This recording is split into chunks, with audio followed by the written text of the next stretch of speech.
Okay. City safety. Yeah, just one second. I'll tell you when I'll do an intro. Oh, okay. Sorry. Sorry. Just the whole go live process takes a while. It's like annoying. Yeah. I can see how I could do that too. Okay, we are live. Hi, everybody. Thank you for joining us for another informational webinar hosted by PALCUS, the Portuguese American Leadership Council of the United States. My name is Angela Simoes, and today we're addressing a topic we, I think, literally in our 30 years of existence have never addressed before, but it's so very important for all of us. I think sometimes we think, as Portuguese, we're immune to other things that affect the rest of the world, but we're not. And so today we're talking about self-defense. And we have our fellow Portuguese American here, Bobbie Cassano McDonald, who has become an expert and is here to share with us a few tips. And if you have any questions, you can pop them in the Facebook chat, because we are live on Facebook, or if you are with us on Zoom, just pop your question into the chat on Zoom and we will answer live. So without further ado, Bobbie, thank you for joining us today. I'm so excited to see your presentation. Thank you. I'm happy to be here. So yeah, as you explained, yes, safety is usually low priority for everybody, because unless something happens, you don't think about it. And it's not necessarily something that should be in your forefront as being scared, being paranoid.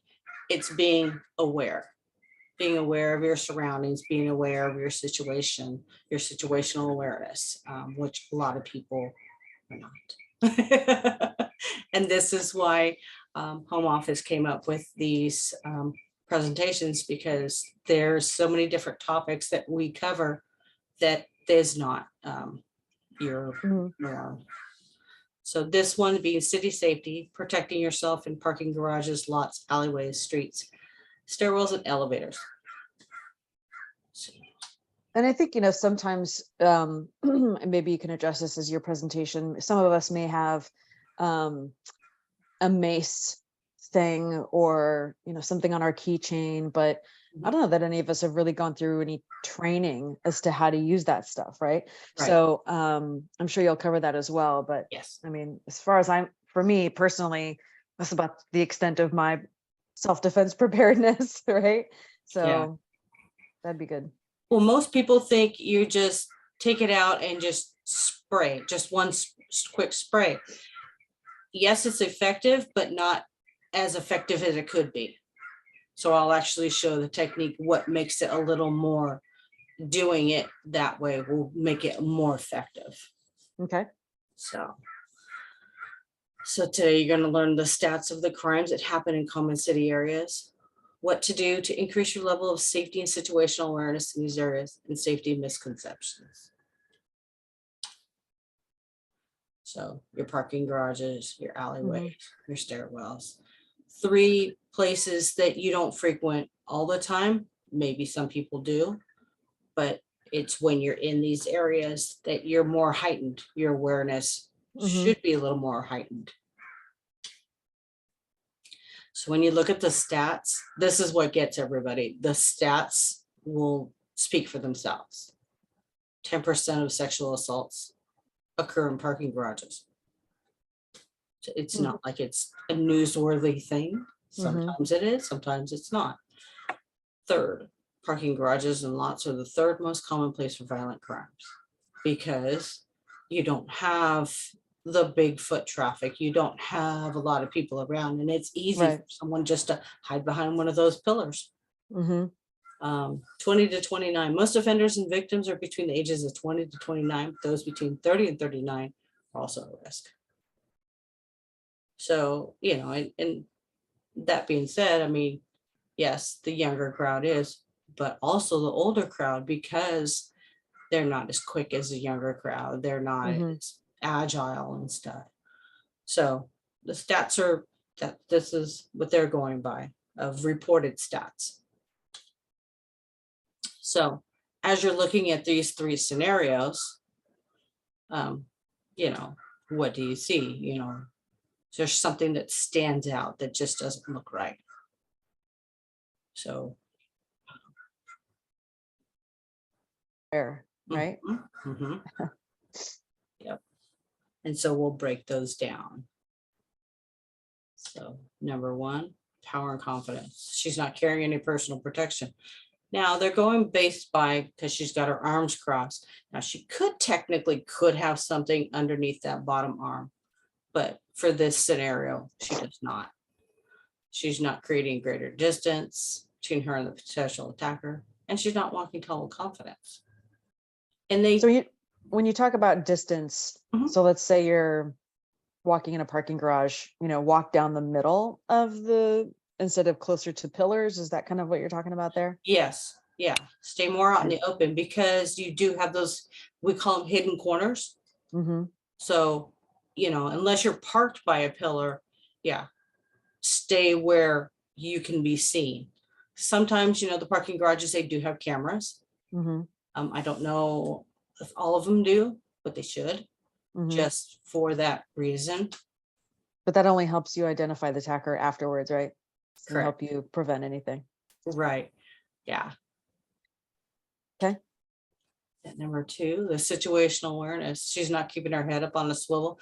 And when we talk about head on a swivel, is as you're walking through the garage, you're looking to your left, you're looking to your left, you're looking to your right, just to make sure somebody's not coming up behind you, because that in itself, that's usually what happens. You see him coming up, he's got a gun in his hand, and she's on her phone, oblivious to life. Letting her guard down by being distracted with her phone. Most 20 to 29-year-olds are. It is firmly Such a attached problem. to them. Yes. Yeah. Having her purse in her back instead of in her front. I'm guilty of that sometimes. I have a backpack purse, so yeah, sometimes I'll throw it on my back. But if I know I'm going into an area that I'm unfamiliar with or something, sure, I will flip it to my front. And it's just that easy. But that is such an issue, right? It's like, if you're going to be walking anywhere alone, especially, yes, you should not have your phone in your hand. You need to, like you said, have your head up and be aware of your surroundings, whether you're in a parking garage or not. I just think that's a good practice to get into, is this. If you're, you don't need to be watching a video as you're walking down the street. Exactly. Well, you should be, at a minimum, you're going to run into something, right? exactly. And you also have to, take into consideration, unless you're on the phone with 911, or you're on the phone with somebody saying, hey, I'm on my way home, just want to let you know, make it known that you are talking with somebody, not just playing on your phone, not paying attention. Right. Let them know that there is somebody on that other line that knows you're there. So that kind of will help deter, maybe not 100%, but if somebody's like, oh yeah, they're, who knows who's on the other end. Right. My phone has a GPS built into it. My pepper spray has a button that I push, and it sends an alert to my husband and a couple other people and says, I'm in danger, here's where I'm at, and gives my where I'm at. I like that.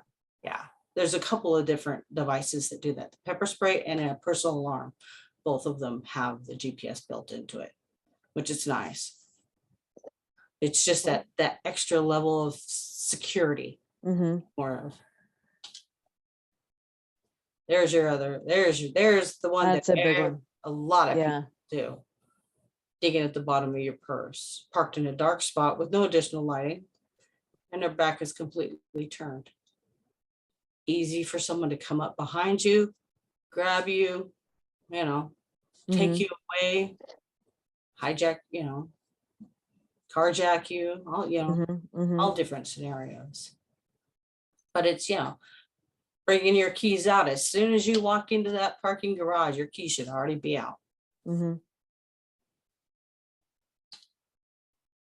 Now, this thing, the pepper spray. So there's different kinds of pepper sprays. This being the pepper spray. This is the blingy one, like to call it. So it is the hottest one on the market. So 2 million Scoville heat units. So if you get sprayed with it, your eyes are gonna automatically completely shut. Because, you know, obviously because it's burning. 16 feet you have. So you have 16 feet distance. Yeah.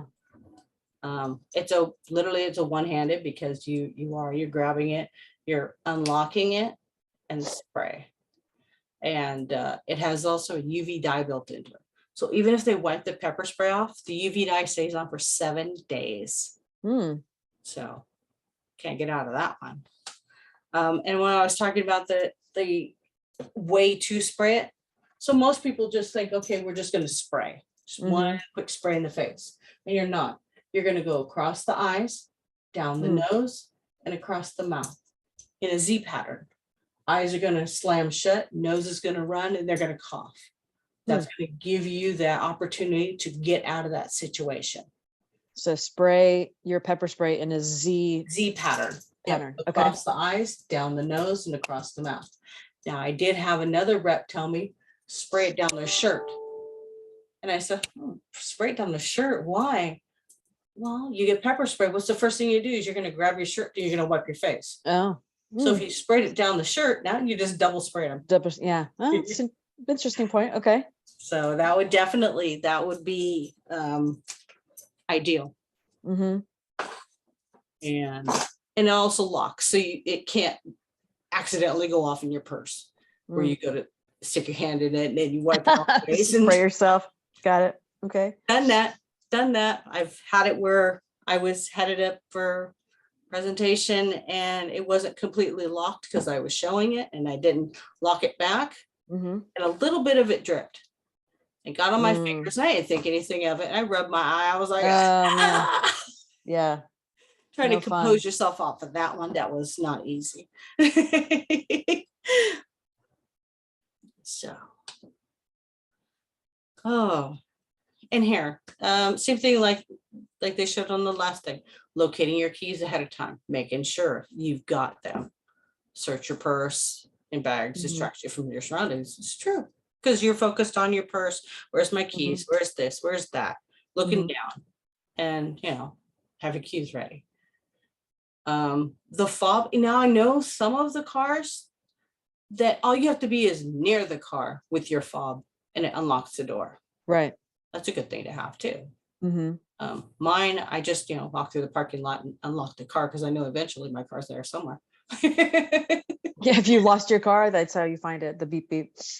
That's why there's a big butterfly in the back of my car. When I got my car, it seemed like everybody had that same car in that same color. I was like, okay, I put a butterfly on it. That way I know that's my car. That works. Your parking. There's a spot available near the doors. Absolutely. That's your first go-to. If there isn't, make sure a well-lit space. Some of it's common sense. Some of it you don't think because you're like, oh, I just need to get into the store. I'm just going to park wherever. But it's putting that thought into when I go in, eventually I'm coming back out. Yeah. I want to make sure that, if I go in during the day and I come out at night, I want to make sure that I'm parked in that safe spot. Okay. Take note of where you're parked. Make sure your personal protection is in your hand. It is more effective in your hand than in the bottom of your purse with your keys. Absolutely. And it's being prepared. It's not necessarily being scared. It's not necessarily being, paranoid. It's being prepared. Making sure that if you need to use it, you have it. Not, excuse me, wait a minute, let me get my pepper spray out so I can spray you. Very ineffective. So the stun devices, I carry them in here and I usually have a cat, so I don't strike them off. But the stun device is literally this big, very small, very compact, but it will hold a punch. Okay. Because it does not have the disabler pin, it's literally just a flashlight. And this one also shows you your battery life when you push this little thing. Now, when they talk about a warning signal, so since obviously this one's not going to zap because it doesn't have the key, but you're gonna turn it on and you're literally one punt, just to kind of get somebody's attention of, uh-oh, not that person. Wrong one, you know, and letting them know, I'm not it, I'm not the person. Scanning your area, making sure that, you know, you don't see somebody's left something on your windshield. Get that all the time. Or, you know, somebody's watching you. Just make sure that, you know, something doesn't look out of, you know. Yeah. I remember a long time ago being advised, you know, definitely checking your back seat or looking under your car. Yep. Like as you're approaching your car, you can see it underneath, right? And so Yeah. looking around, and that's kind of always stuck in my head. But you know, like you said, kind of scanning the area. Something you have here that I don't know that I've thought about, or if others have thought about, but if you see something off, just turn around and go back. Yes. Right? Like there's nothing saying that you have to keep, I guess, you know, even if you're going to be late, call whoever you're going to go see to say, listen, I'm going to be late. I don't feel safe. I have to figure out a different way to get home, or something like that. But Yes. I mean, your personal safety, I think, is always more important than Yeah, getting or to if you have wherever to you're get going somebody on to time. escort you to your car, security guard and whatnot. That's another one you have here, ask for assistance. Again, had never thought about that. Yeah, I just always thought that, well, the security guards are there for the building or the mall. You know, I would have never thought about asking for an escort. So I think that's very good advice, very smart thing to do. Yeah, like I said, these topics and stuff, it literally goes over things that you don't really think about. You know, you could just sitting there having a conversation, you're like, oh, you know what? That never popped in my head. Yeah. And they come up with these ideas. I like the other one, leave the area quickly. Yeah. I think there was something about, you know, how women tend to sit in our cars and check our emails, or, you know, be Listen on to our voicemail. phone, whatever. But yeah, get in your car and just drive away. Don't Right. sit there. Yeah, there isn't anything that's in your email that is that important that you need to respond to it in a parking lot. Right. Especially if you're in the car by yourself. Yep. So. Okay. Alleyways and streets. Don't get them very often, but there are areas that do have them. 2 and 3, women ages 16 to 34 said they experienced at least one form of street harassment. 2 and 3, that's pretty high. Yeah. 37% of adults in the US said there's an area within a mile of where they live they'd be afraid to walk alone. Wow. From there, yeah. 37%. And alleyways and sidewalks are the second most common areas for violent crimes. Like I said, just some of these stats, when you just read them, it's mind-boggling. It is. This one, when I was first going through it, I was like, what? You know, 1 and 2 feeling unsafe compared to 1 in 7 men. And these are all reported. So these numbers may be higher, they may be off a little bit. These are what have been reported. Feeling unsafe walking alone after dark in a busy public place. Yeah, I can see that. Absolutely. You know, coming out of a mall, coming out of an event, sporting event or whatever. You know, you kind of get a little, especially if you don't know the people that are around you. Compared to 1 in 5 men. Unsafe walking alone after dark in a park or open space. 4 out of 5. I think it's just the dark in general. Yes. Right. Yeah. But and you also hear more about, oh, this person was attacked at the park. This person was walking around and got attacked while they were having their earbuds in and not paying attention. You know. That's such a big thing too. Yeah, I know. I've told our daughter, if you're going to be walking anywhere, you cannot have both earbuds in. You have to have one out, so that you can at least hear, you know, things that are happening around you.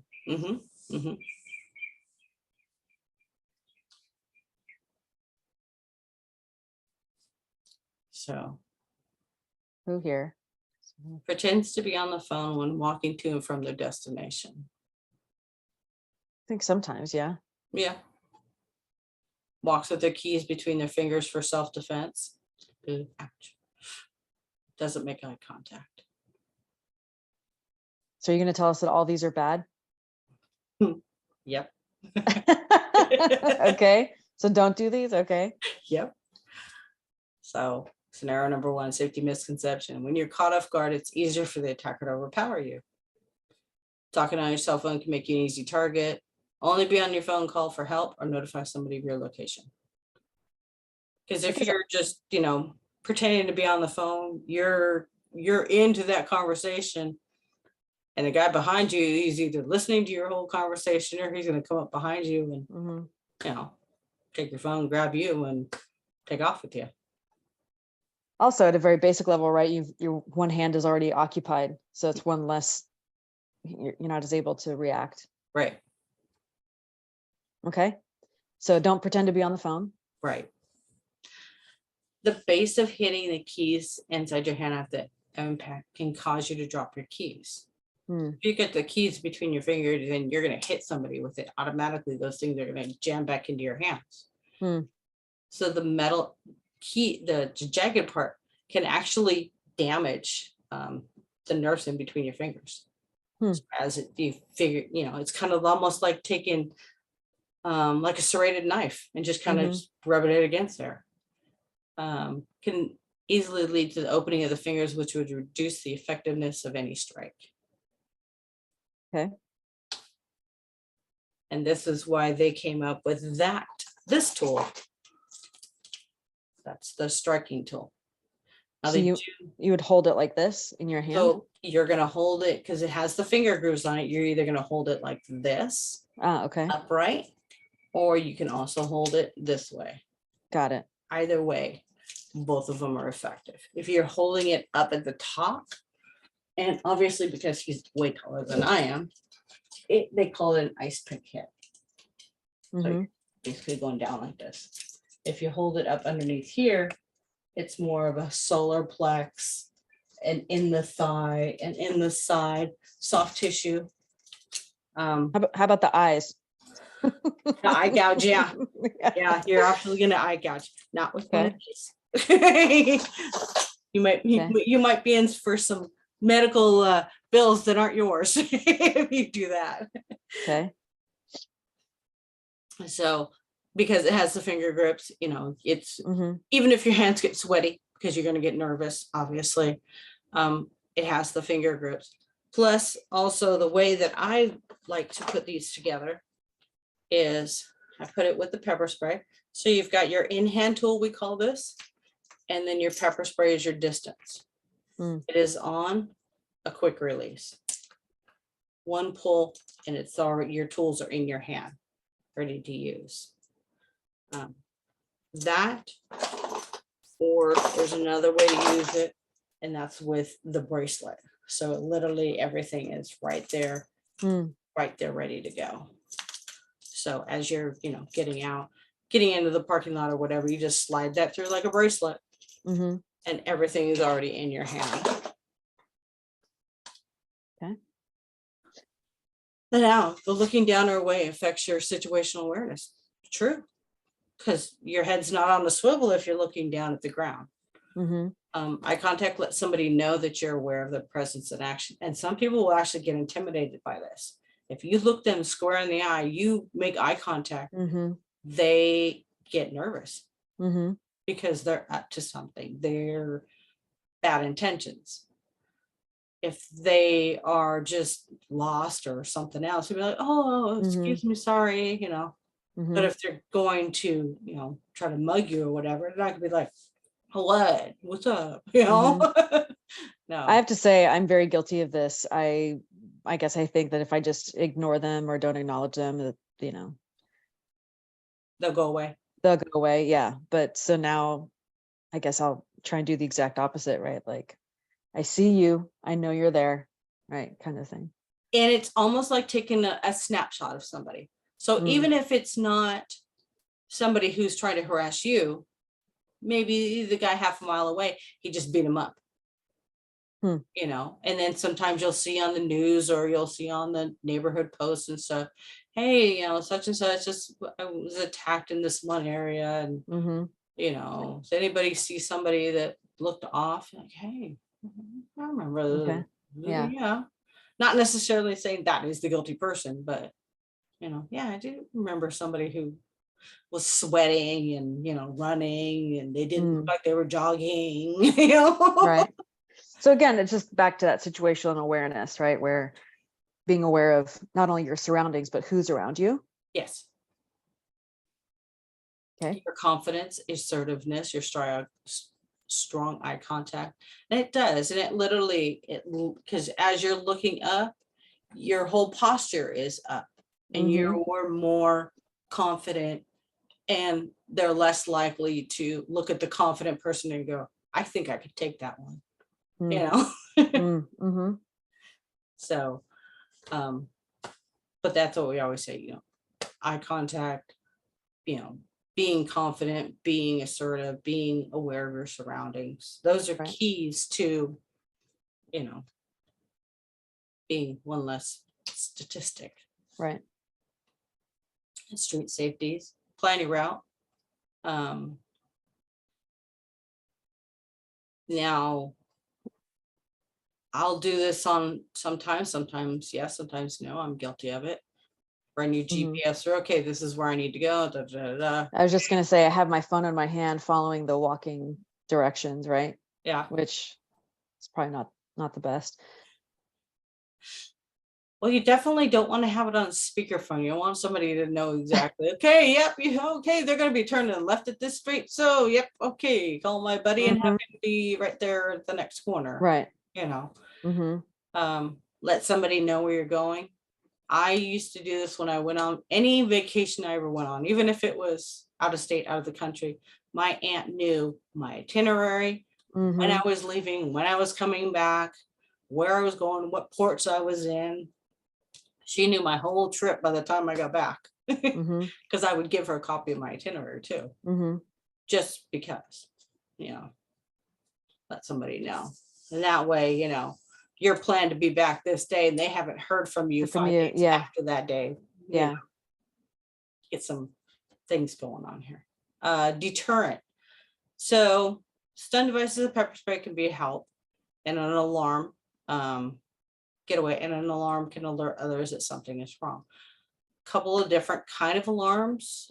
You've got your alarm button on your car, your fob and whatnot. Also the personal alarms.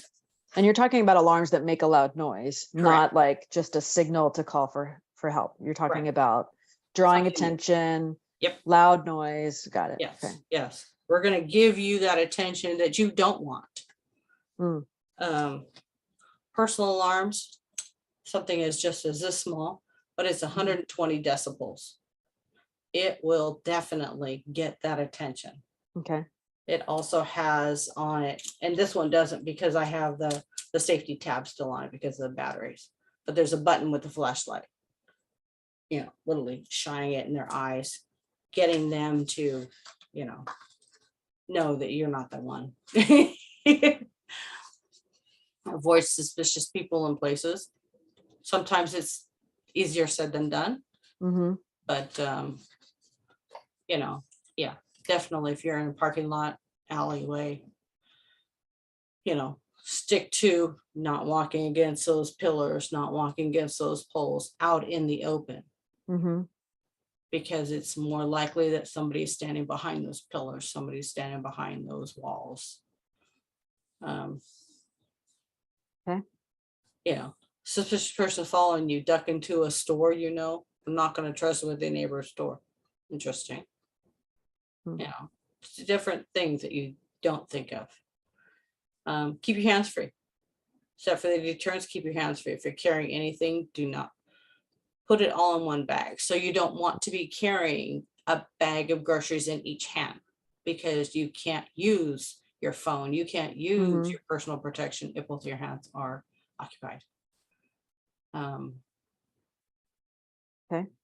You know, even if it's multiple trips, don't put it. So if you have a lot of stuff, get a cart or something. Yep. and and and not for you to feel that you can't handle carrying things or that you're lazy, but it's a safety issue. Exactly.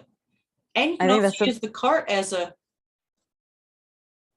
you kind of know, as a barrier, like, yeah. as a barrier, or, you know, Mm-hmm. knock somebody down. Yeah. I mean, I think that's a great point. And maybe some people are like, how do I need a cart for? I can carry my own bags. But it's not because you're incapable. It's literally a safety issue, right? Yes. That's a Yes. great point. Yeah. Never would have thought of that. Okay. Yeah. Because also when you have your bags in your cart and, you know, you're obviously going to have your bag right where you can see it, Mm-hmm. you can grab your stuff, even though your stuff should already be out of your bag, but you can access it right there, right then and Mm-hmm. there at the Right. cart. Trust your gut. Trust your gut is going to be your first line of incident, and you get that kind of something's just not right kind of feeling. Mm-hmm. You know, get to a safe place as quickly as possible and call for someone to come get you. Yep. And it's not, it's not a bad thing. It's, hey, I feel uncomfortable.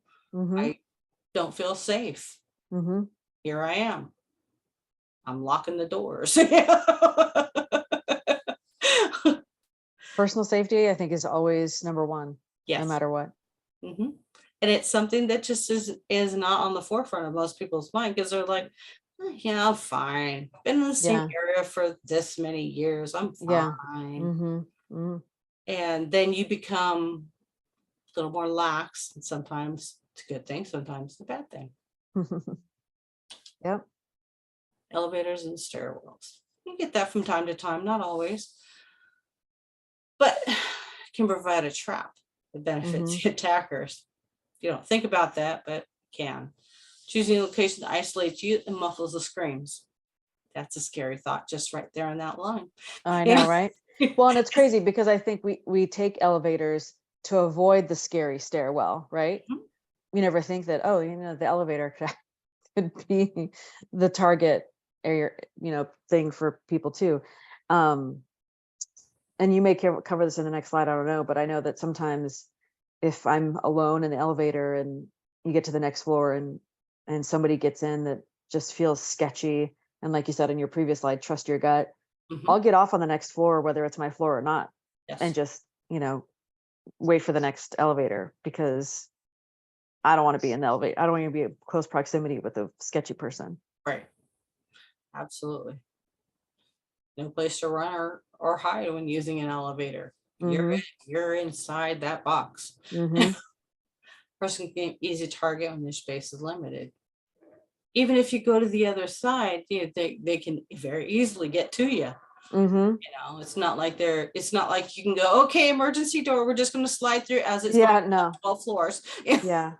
Let's jump. No, let's not do Tower of Terror. Depending on the layout of the staircase, it can be numerous angles that are hard to see. And sometimes you'll see, not very often, but sometimes you'll see on the stairwells those big round mirrors where you can actually see what's coming or who's coming.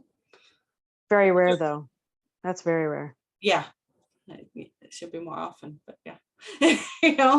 They may have cameras, but does anybody actually monitor them? That's the other thing. So, okay, here's the scenario. Now, in this situation, there's a couple of different things you can do.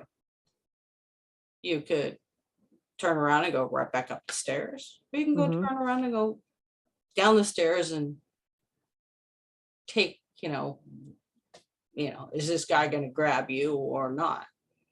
You just walk further away from him, so walk to the far side of the stairs. Yeah, but he can still get up and come after you. But, yeah, there's so many different scenarios on just that picture. So, okay. Never turn your back. So if there's someone on the stairs, never fully turn your back to them, because they can, attack you from behind. Turning your back makes it easier for attackers to grab you or push you down the stairs. Always want to be aware of your surroundings, even if you have to turn your body sideways to walk down the stairs. Mhm. Find another route. If there's someone suspicious hanging around internet of stairs, consider taking another route. Being an enclosed space such as stairs makes it hard to get out of quickly if needed. If the stairs are outside a building, there's typically another way to exit nearby, such as a walking path. So, just if you know the area, okay, well, maybe I won't do the stairs today. I'll go around the backside of it or somewhere more in the open. And you'll notice a theme here. Have your protection ready. So in all scenarios, have your protection ready. So Right. like if you know you're going to be walking alone anywhere before you leave the house, before you get out of the car, before you whatever, Mhm. have your protection ready. Correct. Yeah. Never be in the bottom of your bag.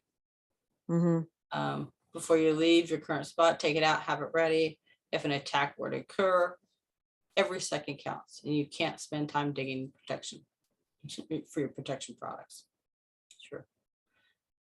Move away and remain confident. Create distance between you and anyone who makes you feel uncomfortable, but remember to remain calm and confident. Sometimes that's hard to do on the inside, but on the outside, Yeah. try to keep your composure, and in your head you could be like, oh crap, oh no, oh no, oh no, oh no. But make it confident, because they're less likely to come after you. Okay. Make eye contact. Don't hide your personal protection. Remind them you're not to be messed with. And sometimes, the bracelet, you can actually have it under your sleeve and just kind of just pull it out from underneath your sleeve too.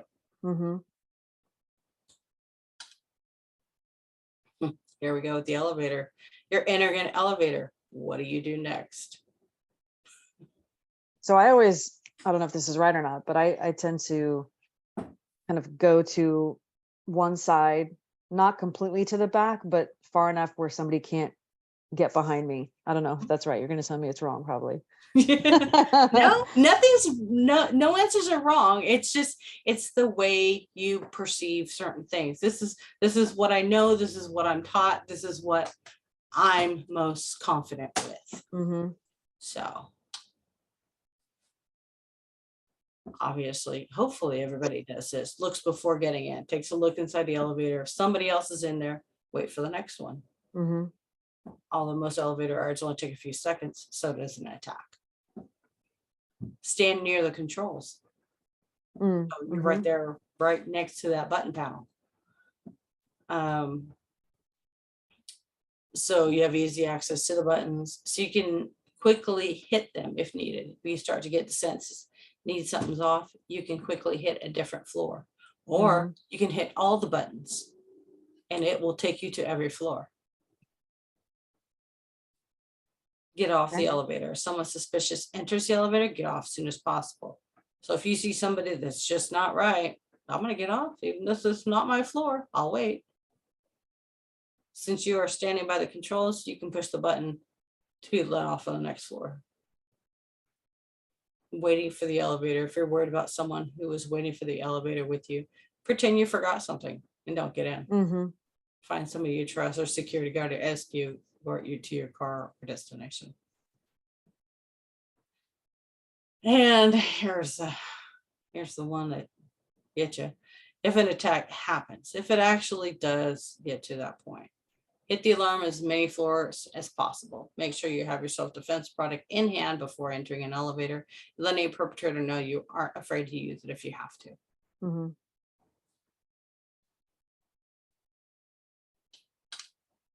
Yeah, like I said, there is no right or wrong answers to this.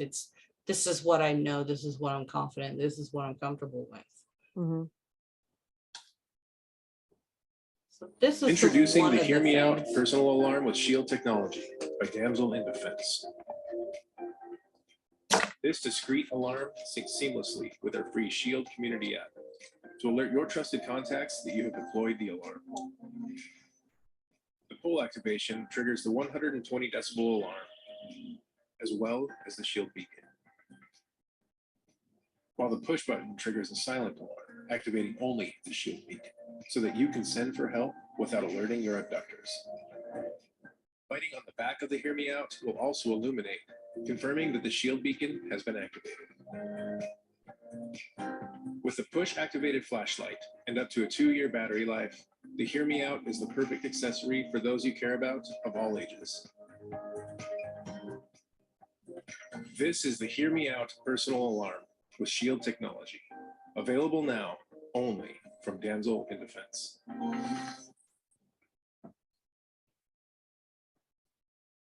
So that is this, this personal alarm. That's the one that on the back here on this button. This is the silent alarm. This is, say you get you get somebody to abduct you and put you in a trunk. You're screaming, nobody can hear you. Mm-hmm. Or if they, you know, have you or whatever, you push that button and it sends that alert out. And Mm-hmm. it doesn't alarm them that somebody's coming after them. So that's that GPS technology I was telling you about. It has that my pepper spray is connected to. Mm-hmm. So that's the, you know, very light, very small, Mm-hmm. discreet, but it packs a punch. It definitely, you know, it's got the 120 decibels as with the other alarm that I showed.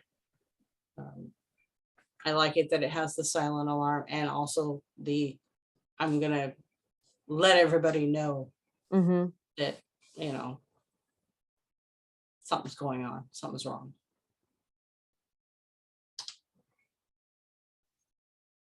Now, the backup plan. So I always, when I do my lives and stuff, I always talk about a plan A and a plan B. You know, if I'm going to do this, this is what's going to happen. If this doesn't work, I have a backup plan instead of the, okay, this plan didn't work, now what? And that's something that you never think about because you're like, oh, this is going to work. This has worked for years. Mm-hmm. And just happened to be that day the battery died or you forgot to charge it or something. So, you know, of all the different scenarios and stuff, is there anything that like stands out potentially, you know, that you didn't know before, now you do? Yeah, I think for me, the making eye contact and not pretending to not see people, that was the biggest thing for me. Because I do tend to just avoid looking at people because I don't necessarily want to invite anybody to say hi or, you know, Right. or engage as I'm walking down the street.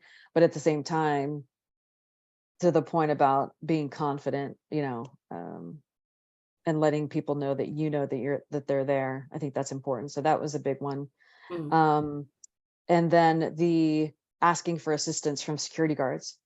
I'd have never thought about that. I mean, I guess, you know, unless you're running from somebody and you see them, then of course you would say, hey, help me, right? But hey, can you, you know, walk me out to my car? I don't know that I would have ever thought about that. Yeah. So those are the two for me that I think are really important. Yeah. Definitely there's so much information. It's not so much overwhelming. It's more of, oh, I never thought of it that way. Mm-hmm. I thought of this, but I never thought of that. Those kind of Right. go together. So Yeah. Well, this has been really helpful. We're sort of coming up on our time. But if, oh, great. So you have resources, and then just if you have a main website, so if people have questions or want to get in contact with you, we can put it in the notes. yeah. There we go. Yeah. Oh, QR code even. Yes. So this is great. And so you are based in the Bay Area. Yep. In Fremont. Okay. And, but anybody nationwide can get in touch with you if they have questions. Yes. Yes. And if anybody would like a demonstration or to have their own presentation done to their own groups about public safety or, you know, self-defense and safety, they can get in touch with you. But this has been really important. I hope that a lot of young people actually watch this as well, especially because of the phone thing. Oh Yes. God, because the phone thing, get the phone out of your face. Absolutely. So But this has been great. Thank you so much, Bobbie. And I hope you. that everyone learned a few things about self-defense and personal safety today. If you have any questions, you can get in touch with Bobbie. And if you would like us to continue doing these kinds of webinars, let us know. You can email us at palcus@palcus.org. And with that, I think we'll wrap it up, unless you have anything else, Bobbie, you want to share? This was like a first of almost like a series of topics. So we Okay. also do vehicle safety presentations. We do abduction prevention one. That was for me. That was that That's one got to be a hard one. is scary. Yeah, for sure. Yeah, well, so then maybe let's make this a series, and we'll do it, we'll call it a public safety series for our community. Make sure that everyone is aware of what they could be doing to ensure their personal safety. Yeah. Awesome. Do that. All right, Bobbie. Well, thank All you right. so much. Thank you. Thanks everybody out there. Be safe. All right. Bye-bye. Bye-bye.